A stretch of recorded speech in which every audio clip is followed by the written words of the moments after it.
नमस्कार शेतकरी मित्रांनो, आज दिनांक 30 नोव्हेंबर 2024 या तुरीला आज दुसरा स्प्रे आहे. कोरडवाहूची तूर आहे. या तुरीचा पेरा 1 जुलै 2024 आहे.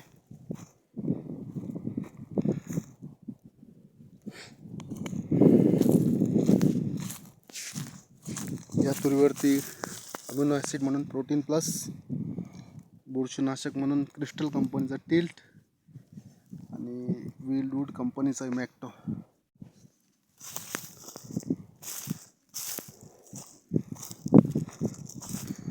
यावर्षी तूर कोरडवाहू पण चांगली फुटलेली आहे.